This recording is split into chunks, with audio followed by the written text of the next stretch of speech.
A young woman is lost in a post-apocalyptic wasteland, trying to find her friend who has gone missing, and she's in a dangerous place filled with cannibals and heavy radiation. Can you guide her to find her friend and get back to safety?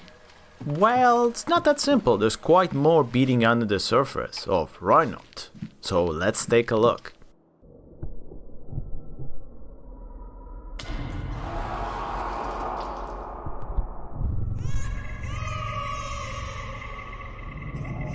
Rauniot, which I'm pretty sure I'm pronouncing incorrectly again, but that's a theme I guess, is a point-and-click isometric adventure from Finland. It's set in the mid-70s in an alternate timeline where continents have been drowned by seas and heavy pollution from nuclear power plants and warheads has killed off most of the population of Earth.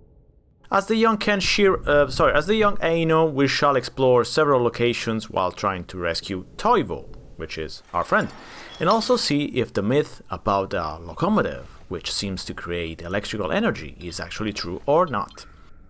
Well, the game starts out as a pretty classic adventure game, with inventory items that have to be used to progress, like cutting a rope or opening a tube. Soon the puzzles will take a very precise direction. Basically, most of them are based around using classic mid-70s technology, so computers and switches, looking for environmental clues to open up doors, switch up tracks, and things like that. This is definitely not an inventory-based puzzle experience.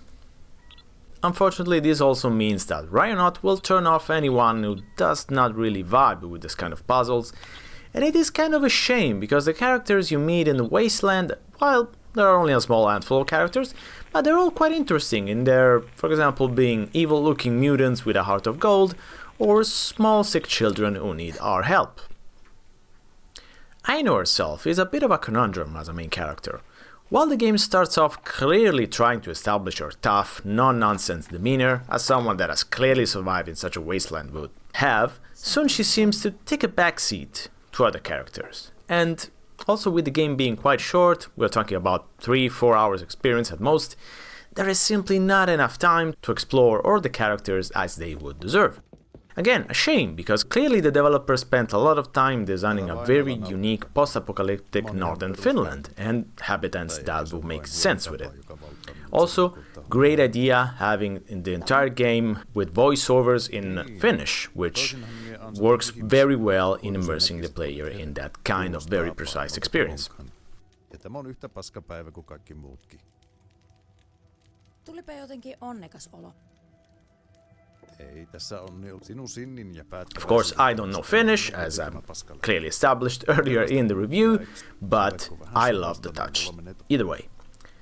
Some minor spoilers here, so you want to skip ahead a minute if you don't want anything in the plot to be ruined, but I'll be very brief. So, Ivo is revealed, basically in the last 20 minutes, to have quite a dark past. While the friend that she was set on rescuing, who she described to a couple of characters as being her man, basically, it comes out to be kind of a two-faced bastard. But all of this doesn't really come together, as Ivo just walks away from it all with not much of a reaction to any of it. I mean, the reveal that her friend was just using her for his own good seems to just be there, and yeah, the game is basically already over by then. There are some different endings, but it's just a couple of different details in the plot, basically who is alive and who is not at the end of the game. But yeah, the ending is just the same either way.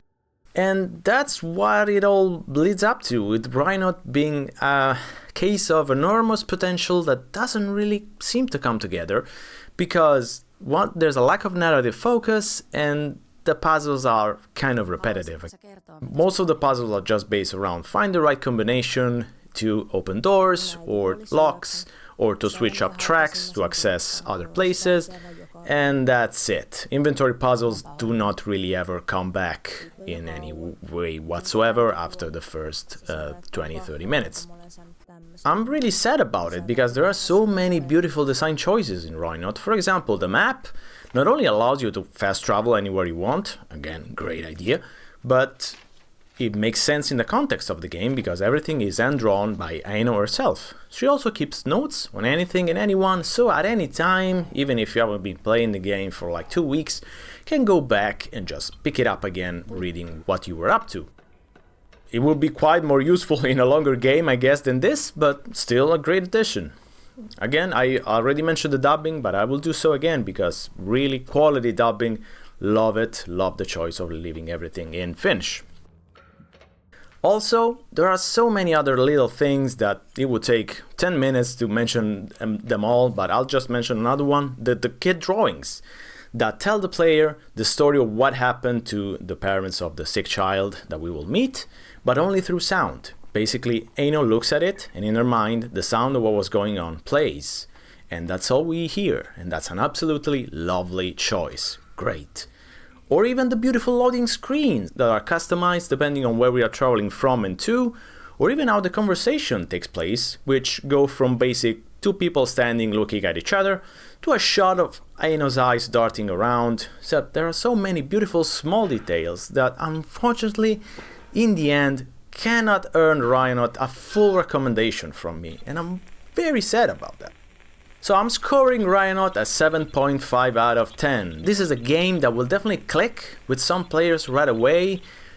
I guess there's definitely a niche of people looking for post-apocalyptic, isometric point-and-click adventures, but again, they will have to be ready for a very specific kind of puzzles and narrative that unfortunately does not really reward the player enough to say, you know, it's worth to bear the puzzles even if you don't like them, to enjoy a great story. Unfortunately, there is not a great story here. There is great ambience, great environments, great characters, but the story, unfortunately, is a bit lacking. So those players looking for something very specific, I think, could walk away satisfied. Others, well, perhaps take some radiation pills before going in. Suunnitelmiin kuului myös rautatien rakentaminen pohjoiselle jäämerelle, kun jäät alkoi sulamaan. Ei mitään vetureista.